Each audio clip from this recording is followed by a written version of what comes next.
Let us begin at the beginning. Forgiveness is not your being nice. It is not your saying, I'll excuse it this time. Nor is it the stoic, I will tolerate it because I must. Nor the weary, I'll try to forget. All of these admit two powers. All of these agree that a person or event had power to set something in motion, and now you will counter it with your superior virtue. That is not forgiveness. That is trading in shadows. God is one. Until that is the ground beneath your feet, you will be trying to make peace between two powers that do not exist. Forgiveness is spiritual sight. It is beholding that the only causation is God, that the only presence is God, that the only law is God.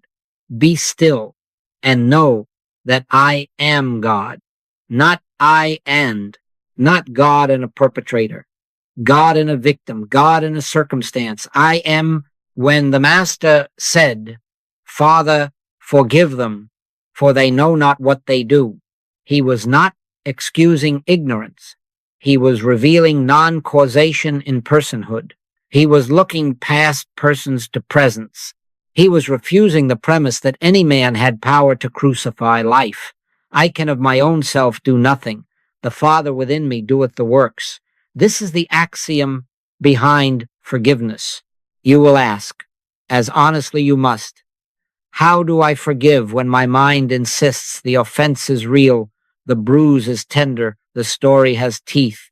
Do not lie to yourself. Name the pain, name the memory, but watch what you give it. If you grant it power, you will spend your days negotiating with it. If you see through it, it will die of powerlessness. Judge not according to the appearance, but judge righteous judgment. Righteous judgment is oneness. God is one. I received a letter from a woman, let us call her Miriam, who said, I have forgiven my brother because he had a hard childhood. No, my dear, you have excused an imagined cause. You have kept the wound alive with a kinder story. Weeks later, when he failed her again, the old flame rose. Then, in a quiet morning, she told me she sat and said nothing. No blaming, no defending, no analyzing childhoods. She let the words fall, and in the wordless place a simple awareness rose. God is the knot loosened as if it were never tied, not because she triumphed, but because grace announced itself where she stood. Harmony by grace, not by might nor by power. Where two or more are gathered in this name, not a syllable, but the nature of one, we lean on united consciousness. If there are 10 righteous ones in a city, the city is spared. I tell you, there are more than 10 here. We make a pledge now. We will not argue with appearances. We will not bargain with a second power. We will learn to see through. Stop. Hold still long enough to let the is of God declare itself. You cannot see it, hear it, taste it, touch it, smell it, or think it, but you can be still and let it be. Forgiveness will not be your achievement. It will be your beholding of the one presence, where the person seemed to stand, and in that beholding the grievance withers for lack of a cause. God is one. That is our beginning. Now, let us lay a foundation that will hold when the winds of memory blow. There are two parts to this infinite way work. There is the letter of truth, and there is the spirit or consciousness of truth. The letter gives the mind something honest to contemplate. It trains attention. It clears away superstition and crude beliefs. The spirit is not words. The spirit is presence realized. Study prepares. Realized. Presence heals. You may memorize 1,000 statements, and some of you have, and I thank you for the devotion. But hear me. The letter is a finger pointing. The spirit is the moon. Do not kiss the finger. Look, and then cease looking, and let the light announce itself. God is one. To say it is the letter, to be stilled in it until causation leaves persons and rests in God alone, that is the Spirit. Be very firm in your understanding of your own inadequacy. I can of my own self do nothing. The Father within me doeth the works. If the Master could say that, what claim have we to personal power? Who by taking thought can add a cubit to stature, erase a line in yesterday's ledger, heal a tender bruise in the heart? Who? Not by might, not by power, but by my Spirit, saith the Lord. When you are tempted to argue, to defend, to explain the offense or the offender, stop and remember, thought is not power. As long as you believe there is power in a good thought, you are far from the kingdom. Good thoughts may polish the cage, only grace opens it. This is why technique addiction fails you. One more affirmation, one more formula, one more clever turn of phrase, and then you say, then peace will come. When ye pray, use not vain repetitions. Vain not because the words are evil, but because you have put faith in syllables. No man has ever lived capable of healing another person by thought. Let us be clean with that. The letter is holy as preparation. It is straw when taken for food. My thoughts are not your thoughts. Do not try to lift your thought up to God. Let the grace of God descend upon your stillness. So here is our method, if we may call it that. As few words as wake your remembrance, then silence. The 2-word treatment is enough. God is. Whisper it once, perhaps twice, then let your tongue fall out before you talk to God. Hold those teeth together. Be still and know that I am God. No bargaining, no outcomes. Do not ask for them to change. Do not ask for you to forget. Ask nothing. Receive. The Lord is my shepherd, I shall not want. Not I shall get, I shall not want.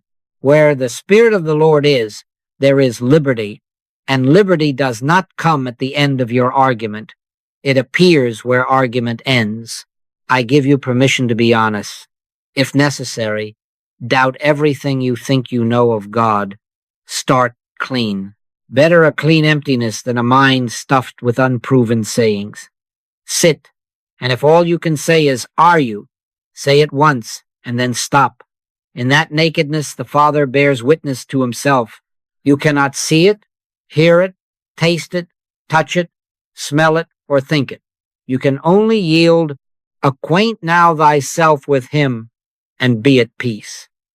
The study acquaints, the yielding is peace. Remember the sequence. Prepare the mind with the letter. Yield the heart to the Spirit. Then the grievance, having no second cause to feed it, must go out as a lamp in daylight. God is one. That is enough. On this ground let us stand firm. God is power. Therefore there is only one power. Say it once and let it settle where words cannot go. If there is only one power, then where is a second power to offend? Where is a second power to be offended? The very story presumes 2 causes, the doer of harm and the sufferer of harm. That is the dream. That is Babel. Forgiveness, as we are using the word, reveals the nothingness of that second cause. God is one. Withdraw causation from personhood. All of it. I can of mine own self do nothing. The Father within me doeth the works. If the Master placed no causation in his personal mind for good, on what basis do you assign causation to another's personal mind for evil? If your thought is not cause, his thought is not cause. If your will is wind, his will is wind. Who by taking thought can add a cubit to his stature? If your thought cannot add a cubit, how shall his thought subtract a cubit? If your thinking cannot make one hair white or black, how shall his thinking stain your soul? Stop, stop. You are bargaining with shadows. Let us speak plainly of the bruise, because honesty is our ally. An act was seen, words were spoken, a contract was broken, a body was struck. These are appearances. Judge not according to the appearance, but judge righteous judgment. Righteous judgment does not deny what eye and ear have reported. It denies causation to personhood. You are not required to worship a mask. You are required to see through it. The offense lives only within the dream of two powers. It has the same substance as last night's nightmare, intense while believed, powerless upon waking. Thou couldst have no power at all against me, except it were given thee from above. Do you hear? Not a metaphysical trick, not bravado recognition. If all power is of God, and God is one, then there is no rival source by which harm can be authored. The moment you grant a person independent causation, good or evil, you have stepped outside the kingdom in imagination and set up idols. You will polish one idol and fear the other. As long as you have faith in a good thought, you will fear a bad one. As long as you trust a strong will, you will dread a stronger one. End the commerce. God is. Some of you stumble over the term mortal mind. Keep it clean. There is no such thing as mortal mind as a power. The phrase denotes nothingness, the seeming mentality of separation. Its claim is noise. Its substance is zero. Do not fight it. You cannot wrestle a shadow. Turn on the light. In the awareness of one presence, the pretense of a second mind goes out like a candle at noon. Where the Spirit of the Lord is, there is liberty. Not argument, liberty. Therefore, neither the offender nor your memory is a cause. Memory is an echo. Echoes do not break bones. Person is a mask. Masks do not breathe. In oneness, the plot dissolves. You do not fix the offender. You do not fix the offended. You abide where there is no second. Be still and know that I am God. That is the end of the tale and the birth of peace. In that stillness, the grievance has no food, no law, no breath. It dies of powerlessness, and grace reveals what was always true. Harmony is, God is one. That is enough. Now we must face a very subtle bondage, the bondage of trying to forgive. Have you noticed the loop? You sit down with noble intent. I will forgive. And immediately you summon the offender, rehearse the scene, weigh the reasons, tell yourself to be bigger, kinder, stronger. With each thought, you add weight to the very thing you wish to be free of.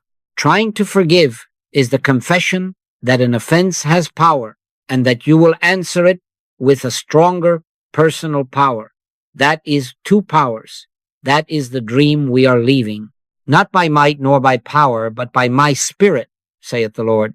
If harmony is by grace, then effort feeds the grievance. Surrender allows grace to end it. As long as you believe in a good thought, you are far from the kingdom. Your best forgiving thought is still a thought, and thought is not power. It is the spirit that quickeneth. The flesh profiteth nothing. Flesh here is not body only. It is all personal doing and thinking, taken for spiritual force. Who by taking thought can dissolve a bitter memory? Who by repeating, I forgive, can make a bruise unhappen? Stop, stop. When ye pray, use not vain repetitions. Let your tongue fall out before you talk to God. Hold those teeth together. One or two words to turn you Godward, God is, and then silence. In that holy silence, the grievance has no fuel. In that silence, causation returns to God where it always was. Be very firm in your understanding of your own inadequacy. I can of mine own self do nothing. The Father within me doeth the works. If that was true for the Master, will your moral muscle accomplish what his did not claim? Turn it over. Say within yourself, Father, into thy hands I commend this. Let me feel thy presence. Do not tell God the story. Do not offer God your analysis. Be still and know. Stand still and see the salvation of the Lord. This is not passivity. This is obedience to the one law that is not yours to manufacture. Shift your aim. Forget making peace with a person. You are not negotiating with masks. Do not try to change them. Do not try to change you. Realize God and watch peace appear by grace where conflict seemed to stand. Perhaps in the office a colleague spoke unjustly. You draft speeches in your head, then noble speeches about mercy. Throw them all away. Sit 5 minutes. God is. Whisper it once. Stop. You cannot see it, hear it, taste it, touch it, smell it, or think it, but you can consent. In that consent, something not of you, yet nearer than breath, announces itself. The tightness slackens without a reason. The face of the colleague appears, and you find no handle to grip. My grace is sufficient for thee. That is forgiveness, not your achievement, but grace revealing that there never were two causes to quarrel. 70 times 7 is not arithmetic. It is abiding. It is remaining so surrendered that every rising memory meets only one presence and falls away for lack of a partner. God is one. As long as that is your resting place, forgiveness happens of itself. When you try to make it happen, you keep the grievance alive. Turn it over now to the Father. Let the Father within do the works. Where the Spirit of the Lord is, there is liberty. Let us make this very plain. If trying sustains the grievance, what then is our way? True prayer is not telling, demanding, arranging, or pleading. True prayer places you on the receiving end of God, not by might, not by power, but by my Spirit, saith the Lord. We require a doorway so simple that the mind cannot boast of it, and yet so clean that the Spirit may announce itself. The two-word treatment is that doorway. God is. Use it not as a charm, not as a club, not as a thought with power. Thought is not power. This is only a turn, like turning your face toward the sun and then ceasing to strain your eyes. Whisper once, perhaps twice, God is, and then stop. Stop. Let your tongue fall before you talk to God. Hold those teeth together. Be still, and know that I am God. When thou prayest, enter into thy closet, an inner closet, secret, wordless, and shut the door on explanations and outcomes. Here is your simple flow. Sit as you are, or stand as you are, but be still. Breathe without managing the breath. Whisper, God is. Say within, if you must, let me turn this over now to the Father. Let me feel thy presence. Then silence. 30 seconds, perhaps 60. Do not count. Let the hush keep its own time. If a thought rises, you need not batter it down. Do not outline the problem. Do not outline the solution. If you feel yourself wondering, touch the mantram again, very lightly, God is, and return to the holy hush. Your words are a finger. The Spirit is the moon. Kiss not the finger. Look once, and then let looking end. This is not pleading. This is consent. Prayer is not your speech reaching God. Prayer is God's own being, flowing where words have stepped aside. You cannot see it, hear it, taste it, touch it, smell it, or think it. You can yield to it. Acquaint now thyself with him, and be at peace. The Lord is my shepherd. I shall not want. Not I shall get, but I shall not want, because grace, not effort, fills the field. If a surge of memory rushes in, do not wrestle. Name it once without drama, there you are, and deny it causation and personhood by refusing to follow it. God is. Then silence. In that silence, the grievance has no fuel, no law, no air to breathe. My grace is sufficient for thee. Where the Spirit of the Lord is, there is liberty, not argument, liberty. Carry this as a rhythm rather than an event. Morning, noon, night, before a call, after a headline, in the doorway of sleep. one whisper to turn, and the rest is holy quiet. As long as you believe there is power in a good thought, you are far from the kingdom. But in consenting to the one, the kingdom bears witness. God is one. Enter by the simplest gate, and let grace announce itself. We will practice now. Not heroics, not the whole mountain one stone.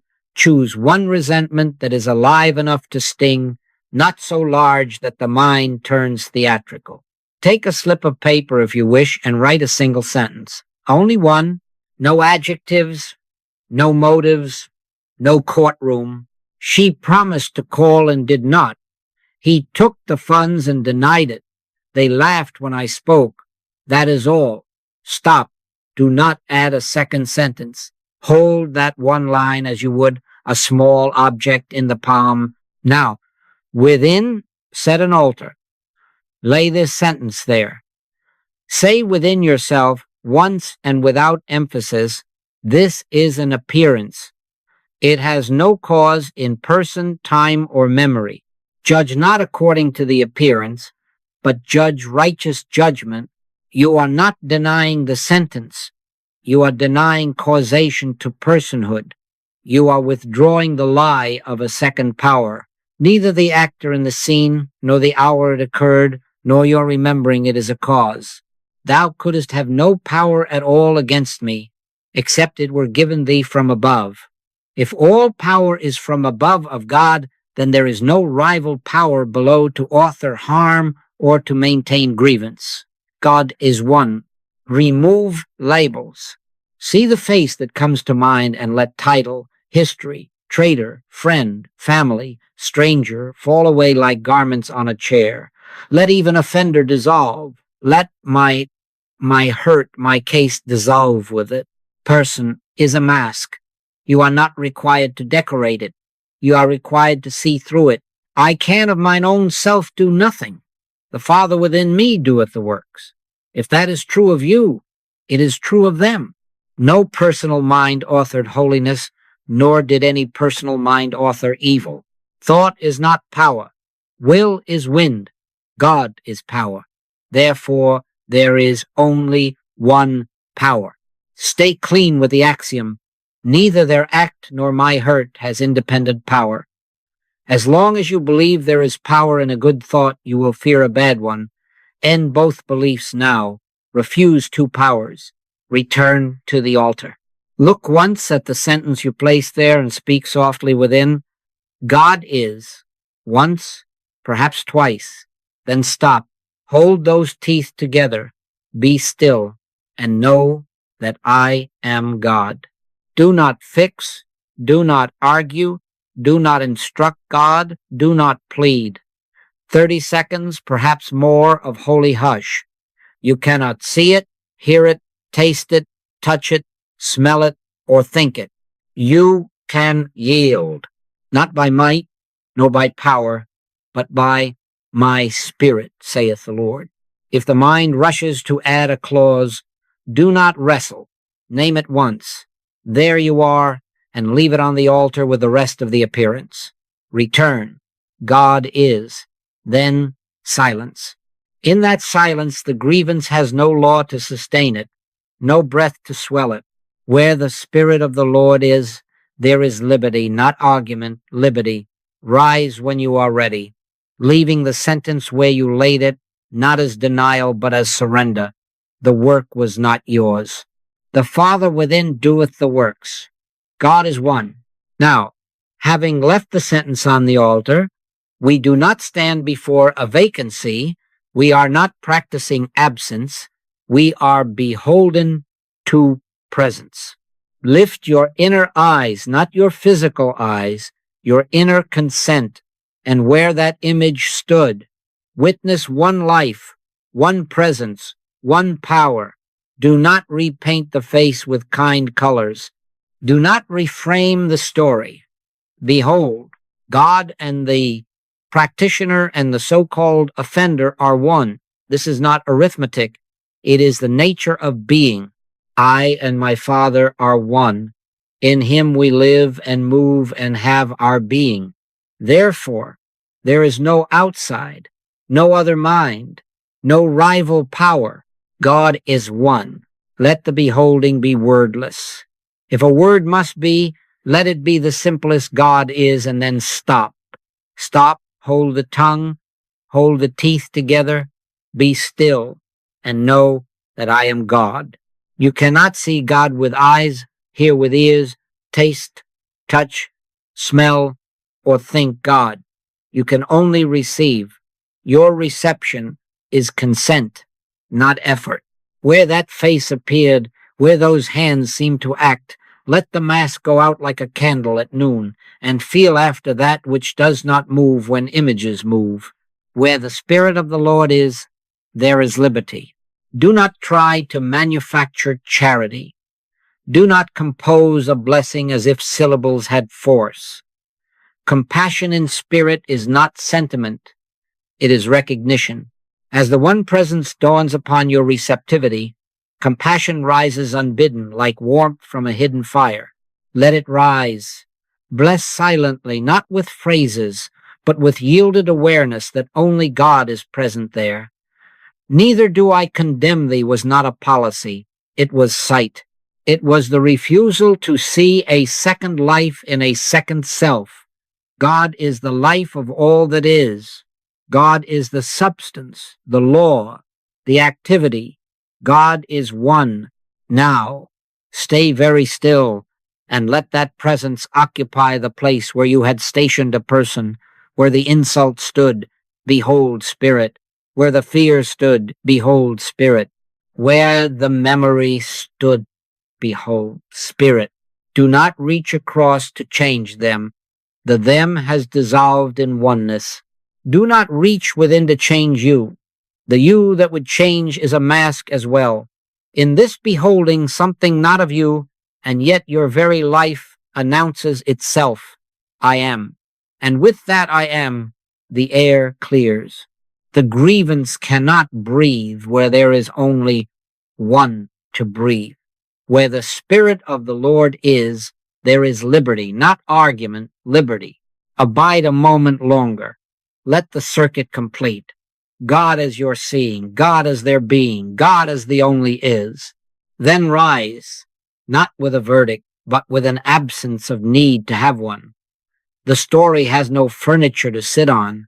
In beholding one presence where the person seemed to be, liberty appears of itself. This is forgiveness fulfilled by grace. God is one. By their fruits ye shall know them, not by your explanations, not by your vows, not by the eloquence of your memory, by fruit. After beholding one presence where the person seemed to stand, remain honest and gentle with yourself and ask quietly, is the inner charge softened? Can I let their name pass through thought without a flinch? Can I bless them without strain, not with a sentence, but with a readiness of heart that rises of its own accord? Do not grade yourself with a red pencil. Simply notice the atmosphere. Evidence without argument is atmosphere, lightness in the chest, an easy breath, a quiet gladness without a because. Peace that passeth understanding does not submit to cross-examination. It arrives, and you find you no longer need a verdict. The sign is not that you think well of them. Thought is not power. The sign is that there is nothing to push against. As you turn inward, if you discover that forgiveness has happened to you, note the phrasing, happened to you, there will be no debate. The clutch is gone. The scene, when remembered, has the weight of last night's dream, vivid once, powerless now. You may find, neither do I condemn thee, sounding within you without rehearsal. Where the Spirit of the Lord is, there is liberty. Liberty needs no witness besides itself. If the charge is not yet softened, do not try harder, be quieter. Stop. Hold those teeth together. Return by the same simple gate. God is, whisper once, perhaps twice, then be still and know that I am God, not by might, nor by power, but by my Spirit, saith the Lord. Effort will keep the ember hot. Silence will deny it air. You cannot see grace, hear it, taste it, touch it, smell it, or think it. You can consent. If today the air clears only a little, bless the little. If nothing seems to move, do not argue with nothing. Honor grace's pace. In patience possess ye your souls. Refuse the counterfeit fruit of self-reproach. There is therefore now no condemnation to them who walk not after the flesh, that is, not after personal doing, but after the Spirit. If a clock is in your hand, put it down. Forgiveness is not time served. It is presence realized. As long as you believe there is power in a good thought, you will fear a bad one. Leave both and abide. And when the lightness appears, whether a featherweight or a clear sky, seal the moment, not with pride in process, but with gratitude to presence. Thank you, Father. Bless the Lord, O my soul. Do not praise your steps. Praise the one who walked you while you stood still. Say within, the Father within me doeth the works. Let the Amen be silence. The fruit will keep. The sign of true forgiveness is an unforced release given by grace. God is one. Where the Spirit of the Lord is, there is liberty. Now we take this into the field, into elevators and inboxes, doorways and dinners, traffic lights, and the sound of a child crying in the next room. Micro practices the mercy of this way. One breath. God is. Stop. Stop. Hold those teeth together. Let the inner speech fall like a coat from the arm. Be still and know that I am God. Not by might, nor by power, but by my Spirit, saith the Lord. In that instant you are not managing a moment. You are consenting to presence. You cannot see it, hear it, taste it, touch it, smell it, or think it. You can yield as long as you believe there is power in a good thought. You will fear a bad one. End both with one breath and a holy hush. Before conversations, before the phone call, the meeting, the inevitable reckoning in the kitchen, turn it over to the Father. Say within yourself once, let me turn this over now to the Father. Let me feel thy presence. Then stop. You are not going in to win. You are going in to meet only one presence. God is the mind with which I understand. God is the word that will be given in the hour that I speak. Do not rehearse. Do not correct the other in absentia. Enter the closet and shut the door on scripts. When you emerge, if there are words, they will come unlabored. If there is silence, it will be a blessing. It is not ye that speak, but the Spirit of your Father which speaketh in you. What of the news? What of public harms shouting across your screen, pulling your heart like a hook? Judge not according to the appearance, but judge righteous judgment. We do not deny that pictures move and voices accuse. We deny them causation in personhood and history. Collective suggestion is still suggestion. Mortal mind, so-called, denotes nothingness. Do not feed the panic with your fear, nor the outrage with your fury. One breath. God is. Stop. Stand still and see the salvation of the Lord. Where the Spirit of the Lord is, there is liberty. If action arises, let it be grace's action, not the thrash of two powers. Let your doing be the overflow of seeing, not the compensation for disbelief. Remember our communal potency. Wherever two or more are gathered in my name, there am I. If there are 10 righteous ones in a city, the city is lifted. Practice together. Choose a minute at noon or at the sounding of an ambulance to enter holy silence as one consciousness. God is. No petitions, no outcomes. Just the recognition of one presence embracing streets, offices, courts, schools. In more than one town, we have held that minute daily for a week, and the air changed. Not a headline proclaimed it, but hearts did. Harmony does not come by might. It arrives by grace, when even a few cease bargaining with shadows. And now the deep current ancestral pain. Your blood remembers. Stories run like underground water. The fathers have eaten sour grapes, and the children's teeth are set on edge, you say. Stop. Call no man father upon the earth, for one is your Father. Withdraw causation from history. Neither this man nor his parents sinned, but that the works of God should be made manifest. Do not relitigate centuries. Lay the names, the dates, the graves upon the inner altar. One breath. God is. Behold one presence where the lineage seemed to stand. Bless the line by refusing to see two lines, victim and villain, oppressor and oppressed. Old things are passed away. Behold, all things are become new. New not in time, but in presence realized now. In that beholding, the chain has no link to fasten. The curse finds no tongue. The blessing needs no sentence.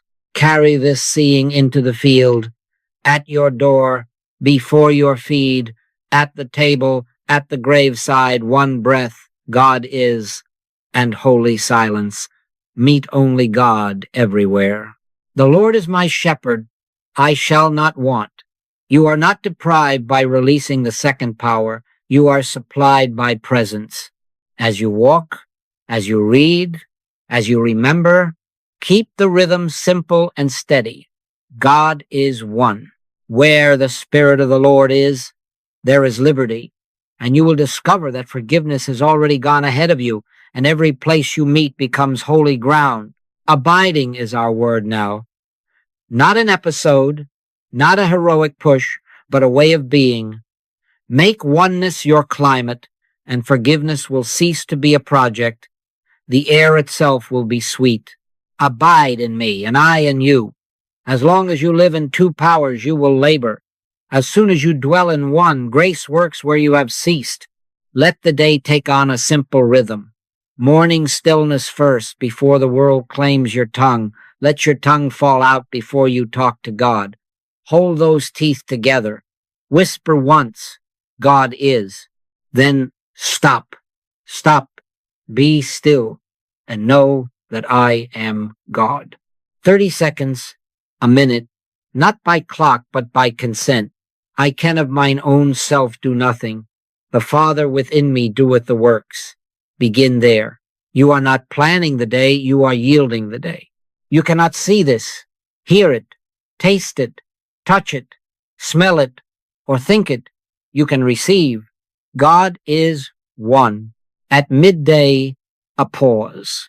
Set no altar of hours to worship. Take 1 minute clean. Wherever you are, desk, street, kitchen, turn inward, as if closing a door. God is. Once. Stop. Not by might, nor by power, but by my Spirit, saith the Lord. Let the morning's hush be remembered and resumed. In that 60 seconds, you deny breath to every grievance that has tried to gather by noon. Where the Spirit of the Lord is, there is liberty, not argument, liberty. Evening is gratitude, not a ledger, not a recounting of who did what to whom. Lay the day upon the inner altar whole. Bless the Lord, O my soul, and forget not all his benefits. Perhaps one name rises, bless without sentence. Neither do I condemn thee is not a phrase, but a seeing sea, one presence where persons seem to stand. Thank you, Father. Seal the day with that amen, and let sleep be rest in God, not a workshop of rehearsals. Hold close humility's gate. Be very firm in your understanding of your own inadequacy. Do away with formulas. Throw away the crutches of many words and clever treatments. When ye pray, enter thy closet and shut the door.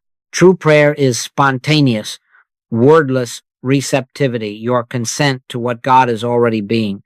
If a phrase helps you turn, let it be the 2-word treatment, God is, and then let it fall away. The Father within doeth the works. Do not walk alone. Wherever 2 or more are gathered in my name, there am I. Pair with a friend, a small circle, a household. Choose a minute at noon, or when a siren sounds, to enter the same hush together. No petitions, no outcomes. One presence recognized. If there be 10 righteous in a city, the city is lifted. You will feel the lift. Not a headline, a climate. Seal your identity in the simplest truth. As long as God is, I am. In him we live and move and have our being. Make oneness your way of being and let forgiveness cease being an act. You will find it happening to you as climate, as ease, as the absence of handles where once there were many. Stand still and see the salvation of the Lord. Keep the rhythm, morning stillness, midday pause, evening gratitude, and let grace keep you. God is one. Where the Spirit of the Lord is, there is liberty.